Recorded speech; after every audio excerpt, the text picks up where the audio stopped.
Hello, hi guys, welcome to Two Dogs Podcast. I'm Dr. Ellie here. And I'm Dr. Ingky, and welcome to the podcast. Two medical doctors generally speak on a lot of things non-medical. Same as this week. This week, again, we're going to talk on a little bit of non-medical stuff. Non-medical stuff. Last week, we were talking about should government ban social media. This week, we're going to talk about scheme cepat kaya, get rich quick scams. But specifically, Ponzi scams. Okay, so what is a Ponzi scam? So Ponzi scam, it originated from a guy by the name of Charles Ponzi. So that's where the name came from. That's where the name came from. If it had been, something that you and I started, it would have been the Ellie scam or the Ingky scam. Okay. So unfortunately, we didn't have any of this scam. It was Charles Ponzi who started back in 1920s, but he was actually not the first. Definitely he was not the first. Scams start as early as the 1800s. I would say scams would start as early as people start to can count money. As long as you can count, scams would have been there already. Yeah. But the first documented one was actually by two women. Oh. So it was not a man who started scamming people, but two women. A German and a US lady. Equal rights lah. Equal rights. That's why we men had to fight for equal rights, and Charles Ponzi came through and said, we'll make it bigger and better, that's all. Okay. And of course, the one that is world famous, Bernie Madoff. Oh, Bernie Madoff, yeah. The world's largest Ponzi scheme. Actually, they should rename it to the Madoff scheme, actually. Correct, right? Yeah, they should rename it to him because Ponzi was considered small compared to him. He was considered small, and his Ponzi was only in like New York, small area. Yes, Madoff was international. International. Man. He managed to scam billionaires. And it's amazing. There's a series about him as well. Yeah. Is it a series? No, I think I'm sure there's a movie on Netflix / mini series about it. So, what is a Ponzi scheme? So basically, a Ponzi scheme is when I invite you to invest, and I'm going to give you high returns. You give me $100, and I promise you, let's say in 1 month, I'm going to give you back $20. So that's 20% return. It's not easy to find 20% return in a month. In a month, correct. In a year, you're getting what? In 200%. a year, yeah. 200%. So even, let's say we use this 20%.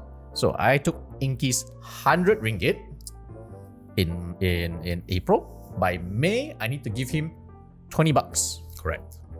June, $20. July, $20. But I'm holding his 100. Okay? So now I tell Ingky, this is a wonderful scheme. And Ingky says, yes, it's a wonderful scheme. $20 for no reason, not doing anything. Just sit here and wait, right? Watch TV, watch Netflix, get $20. Ingky says, hey, John, would you like to join? Ellie's got this fantastic scheme. I'm in it. I've been getting money for the last 6 months. See, I got $120 in my hand already. Join. So John says, okay. Puts in another $100. Jonathan puts in another $100. Jason puts in another $100. Right? Now I've got all the money. I use that money to pay Ingky.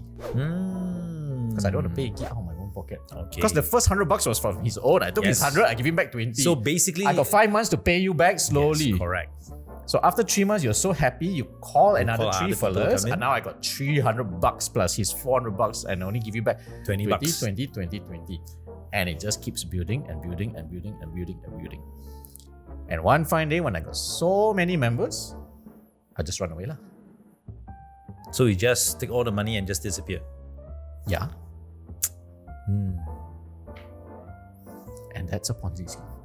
So why would people fall for such schemes? Why not, Ingky? Why not?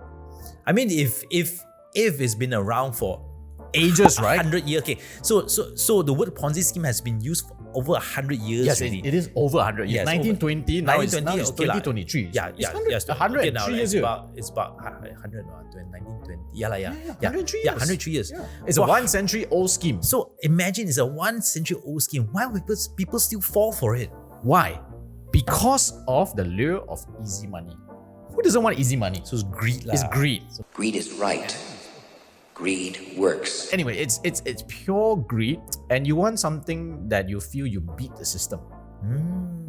After all, if the banks can only give you what, 3%, 4%? Yeah, 3-4% per year. Per year. Per year. It's not put $100, I give you back $4 after 1 year. Yes.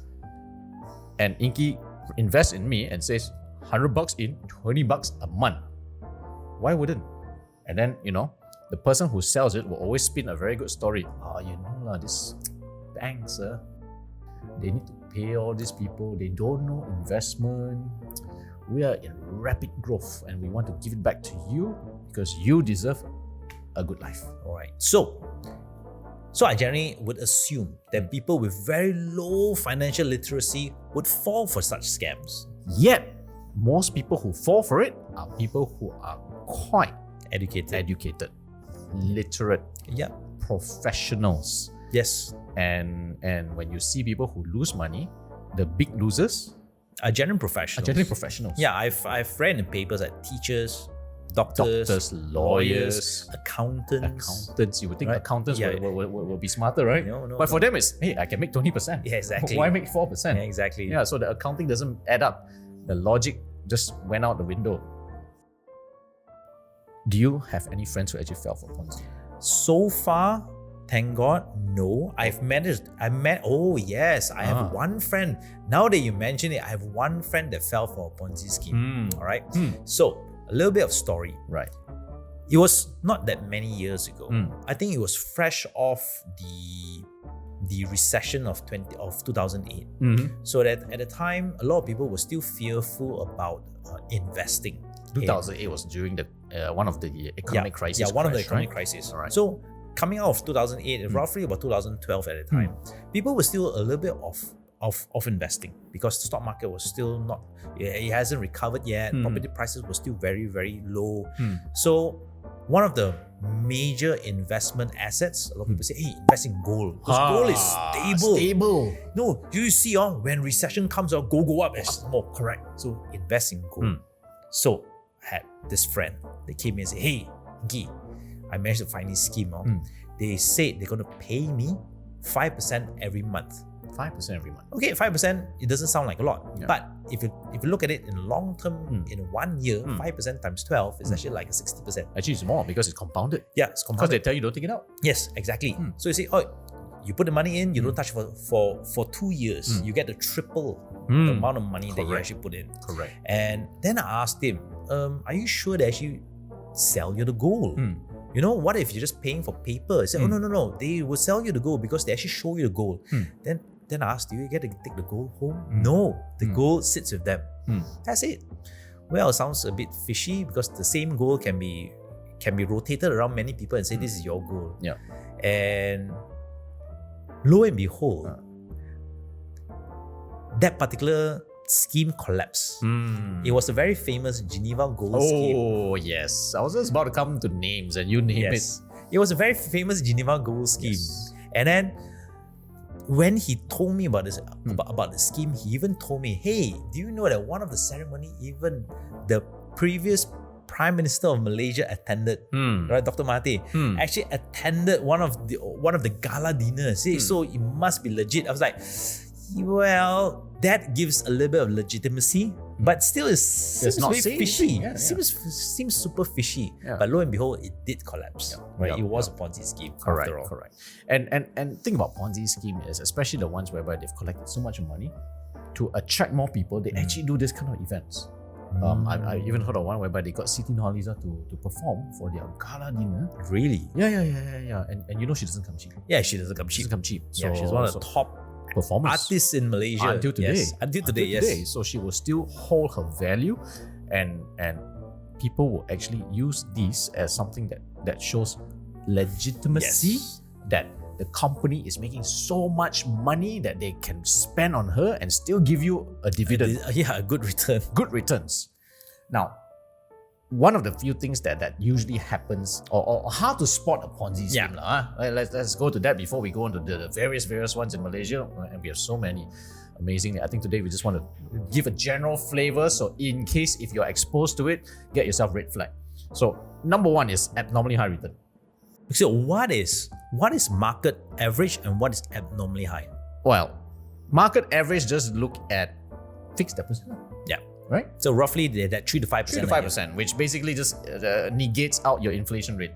So your value of what you have is the same as it the next year once you factor in inflation. But that's market value.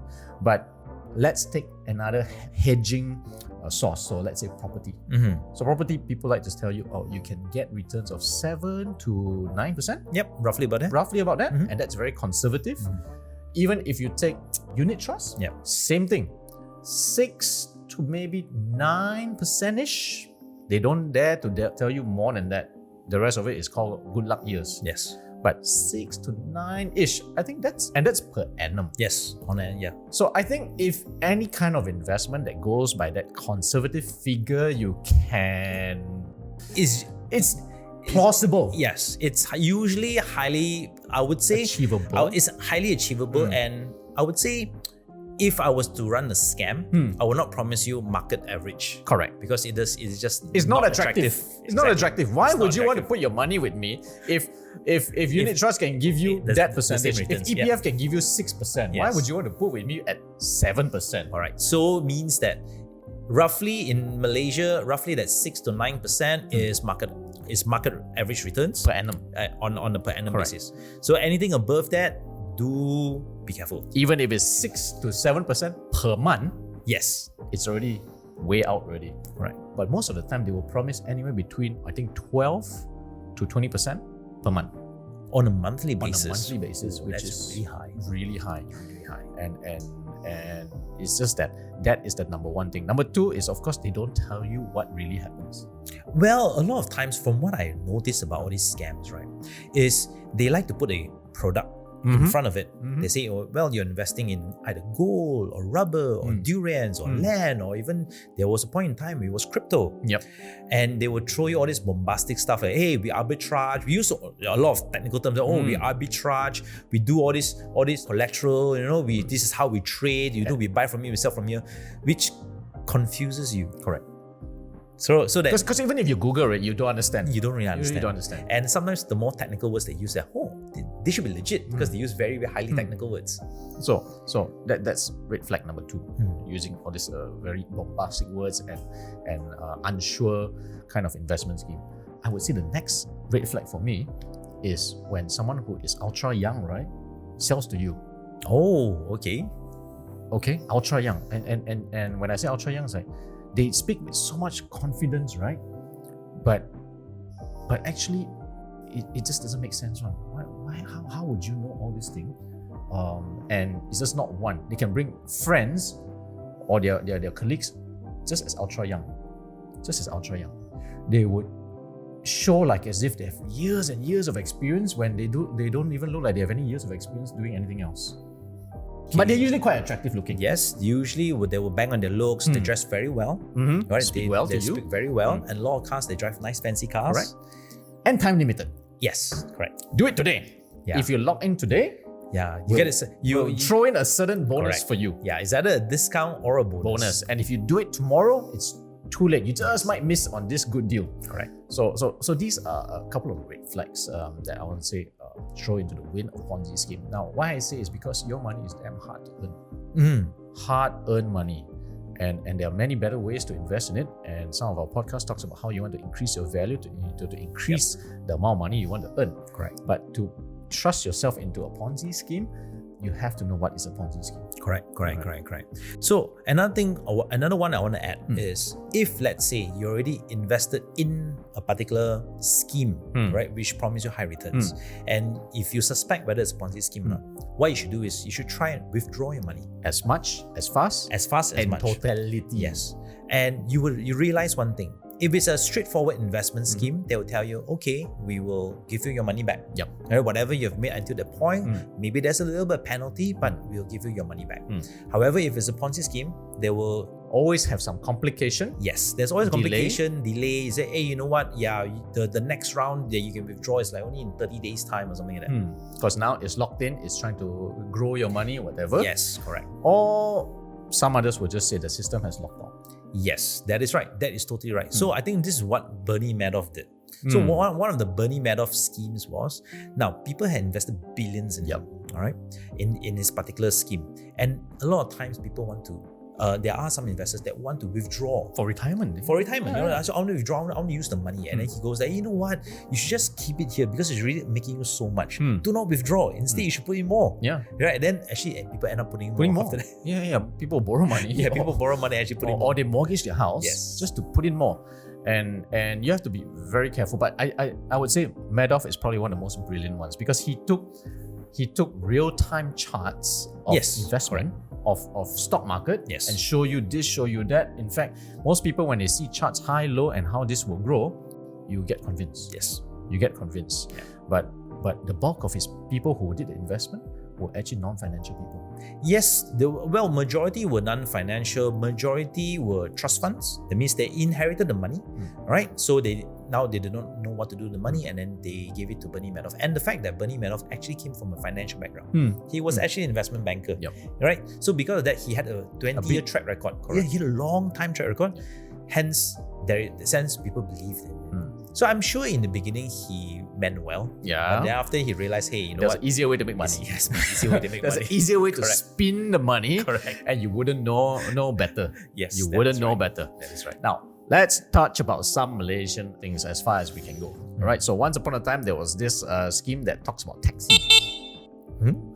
So this was when we were in early Taxis. Yep. So you invest certain amount of money, Okay. and you will own 1/8 of a share of a taxi, a Iswara red taxi.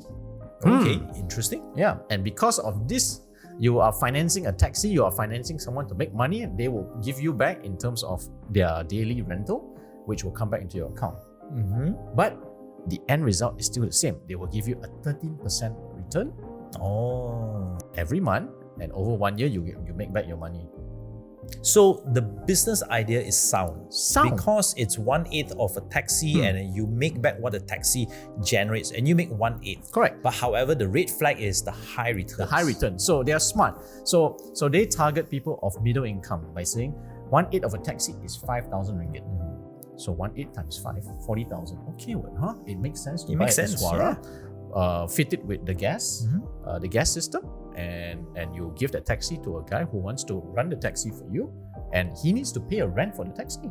So the business idea is actually very sound. So you have to be a bit tricky. So it's always the returns It's always the that you have to returns. be very Yeah, that careful. throws Sorry, you off. it was not 13%, it was 8%. 8%, but So- it's still high. 8% every month is still 8% a month, and in 13 months you double up. high. Yeah, so basically, if let's say average market return is 8% a year, you're making this on a monthly basis. So in 12 months, right, you will make what you make in 12 years. Correct. Out of the interest. Yeah, just out of interest. So that was their way of telling you, you want to double up, keep yourself with us for the next 1 year. Your 5K will now be 10K. And most of the people who are of that income, yes, the first 5 was difficult to go in. Maybe they had to scrape some savings or borrow some money. But after a year, they have 10. And then they said, why don't we leave this in? And by next year, I don't get 15, I get 20. Yeah, exactly. So it runs second year, and the third year from this 20, it will become 40. So I actually have staff. This was back in the government time. I have staff who was in it for almost 4 years. And on paper, he has like close to 80,000 ringgit because he also keep pumping in money, and that was on only him. Then he got his fiance, his family, his extended family, everyone pumped in because he wants to share a good thing. Yes, correct. And that's human nature. We want to share a good thing, right? So he lost 80, his family lost 100. I would say in his own circle, they probably lost 500,000. And that's how it rolls. You don't even need, like just now you asked, are they a lower education group? No, they can even be lower income group. Yeah. It can be just as bad because they That's right. encourage you. Because you want the dream of making money without having to do much and a good return. That's right. And a good return. So taxi was one. Gold was another one. Yes. Agar wood. Agar wood, yes. Remember what agar wood was meant for? The HIV cure. Yes, correct. The cure for HIV, agar wood. And now it's been established, even some crypto are considered as good as a Ponzi scheme. Yeah, I would say majority of the cryptos. Yeah, I would yeah, say 99.9% of cryptos are Correct. Ponzi schemes. Correct. Right? It's just a couple of codes and suddenly it's worth $1 billion. Yeah, especially the kind whereby they say we are investing Yes. into crypto and giving you back the return. Correct. Whereas if it's like Bitcoin, it was actually trading. Yes, that's right. You're right. So Bitcoin actually had some real use case. Because that was a trading mechanism. It was literally a currency, but everything else was invest in us. We will put it in Bitcoin and everything else, and we will give you the return of our return of Bitcoin. Yeah. So generally Ponzi schemes varies, right? It can be in any industry. It can be, I've seen Ponzi schemes in the healthcare industry. I've seen Ponzi scheme in the F&B industry. Yes. Right? So Ponzi schemes can be in any industry, right? They all look different from the outside. Yes. However, the similarities on the inside is the high returns. It's the high returns, the abnormally high returns. Yes. And I think that should just red flag you. That's right. Anything that's too good to be true is likely too good to be true. Likely to be too good to be true. Yet everyone has that hope that we just might get lucky. Yeah, maybe this is the one that is going to make me a lot of money. But to be fair, right? If you're a very smart person and you ride the Ponzi scheme in the first 2 years, you can consistently, make money. You can make money. Yeah, you can make money. But you just don't know by the time you go in, you are number one. Yes, you are number one. You are on which year already? Yes, that's right. So unless you're very very early, or you're the first tier, of the people, first tier who joined the Ponzi, then well done to you, and you consistently found it. Maybe you're probably on the inside also. But I would say at the end of the day, be wary. Number one, if you are already in it, withdraw as fast as you can. Yes. If you can't withdraw, keep fighting for it. But be prepared that it's already gone. Yes. All right. And then watch out for red flags. So anything that seems abnormally high return, promising you an annual return but given monthly, that means from 4% a year, now they give you monthly instead of annually, already start watching out for it. Yeah. And then there's one more. In different countries, there are different databases of Ponzi schemes, already proven Ponzi schemes. Yep. So make sure that you go and check out those websites. Correct. And in Malaysia, you can actually check with the Security Commission and Bank Negara. Yes, correct. As of today, when I checked the list, there are just touching about 300 companies that has been banned. But there are a lot more out there that's still under investigation, waiting to bust you. So a lot of them are still collecting money. They just have not bust. That's all. So be careful. Money is hard earned. Find better ways to invest and grow your portfolio. If you're in a Ponzi scheme, try to pull out. Try and get out as quick as possible, and put into something more stable for the time being. Correct. Right. Until then, we hope you found this segment useful for you to invest and also to save your money. Tell us if you've been a victim of any Ponzi scheme. Or whatever, or what is the latest Ponzi scheme now? Yeah, I want to know what's the latest one. Yeah. The latest one. The latest one was that British guy who got caught. Which one? So British guy. Yeah. So apparently they ran a very elaborate Ponzi scheme, and it started by two British guys in Malaysia, and they have an international network of different nationals, all based in Malaysia. And they caught him. He was actually trying to jump off level 12 of a building. Oh, really? Yeah. And he managed to jump off, but he broke his leg, and that's how they caught him. But he got off with very minimal charge. Because they know how to lay it so much, so he only got off on a cheating charge, and that's it. Very minimal. And a lot of times, I think this is where the Ponzi scheme gets off, because the fellow who initiates it, if they know how to lay it very well, that's right. It's just a corporation that collapsed out of bad luck. Yes, that's right. And a corporation that collapsed out of bad luck and declares bankruptcy, you really cannot chase after them. So be very careful, especially when they hide the main initiator person away. Bernie Madoff was not very smart because he was the main guy. He was the main guy. He was the face of the company. He was the face of the company. So most of them are not the face. It's just a corporation that sells you things. Oh, currency FX, that's another one. There's plenty of them. I would say currency is one of the most common ones. Stock markets, another very common ones. Okay. Let us know if you've been a victim. Let us know if there's any new Ponzi scheme that's going out there. Until then, keep yourself safe. And we'll be back again next week with another content on the Two Dogs. Dr. Ali signing off. Dr. Ingky, have a good weekend.